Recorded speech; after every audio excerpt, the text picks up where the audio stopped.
Okay, we're on a roll.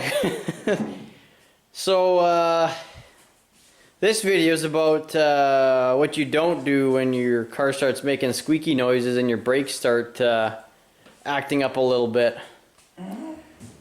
Haven't quite dived into this one yet, but the brake fluid light is on and it has almost no brakes. The pedal goes right to the floor. Let's lift this puppy up and find out what's going on.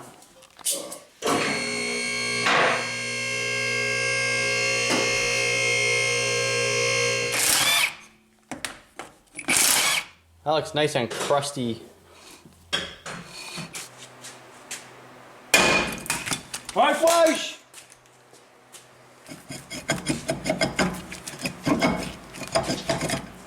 Oh!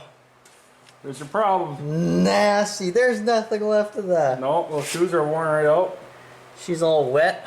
Yeah, that cylinder definitely popped out. Yes, it did. That was the boot's not even on there anymore. Yeah. See, there's a piston right there. It popped right out. Yeet. Well, time for an overhaul. Drums, shoes, and wheel cylinders. And a hardware kit. And hardware kit. Ew. So this side is a lot more dry compared to that one. That light sucks ass. It does. It really does. Starting on the passenger side, we used our fancy schmancy spring tool, pushed on the pins and removed. Now we need to get the little E-clip off of there. Now if you're reusing your parking brake hardware, the best way to get this off is take a flat blade screwdriver and get it on the end here and just give her a tap to get it started. And you can finish it off by just doing a little. If I were to put her on a wrench in this garage, where would I be? Oh, not in the right place.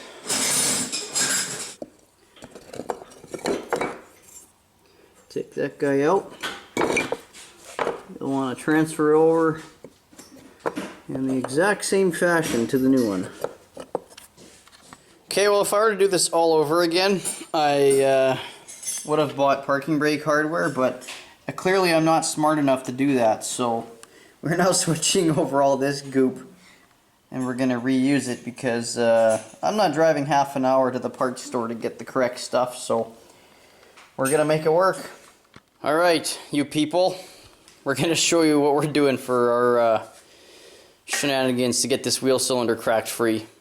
And you cannot underestimate the power of heat. So what we did was we heated up the back side of the wheel cylinder, not the line, and only a little bit, not too much. I didn't go too crazy, otherwise you're going to start boiling the brake fluid. So what we did was, because we always end up stripping the nut there, we pinched it a little bit just to hold it, and then we got a pipe wrench on the other side and we actually started twisting the wheel cylinder off of the line versus trying to crack that nut free. You get a lot more leverage this way. Oh. And once you get her going, you just spin it off.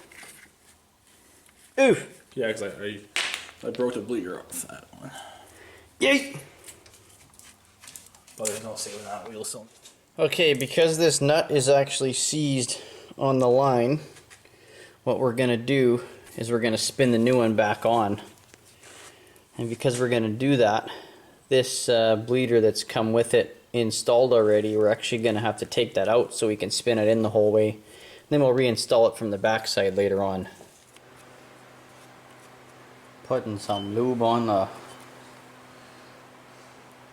backing plate. Huh. Top springs in. Putting the hold down pins in.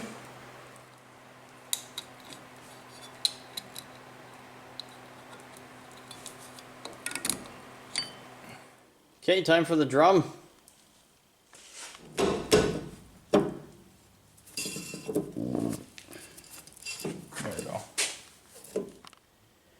because we changed the wheel cylinders, we do need to bleed the brakes.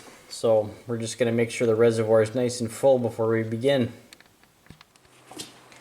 So the quick way to do the brakes is to get your sucker pump, piece of hose, and you want to just get it over the bleeder screw, get some pressure on here, and then you want to crack it free and just suck it until the bubbles all come out. Either that or just have somebody pump the pedal while you break it free.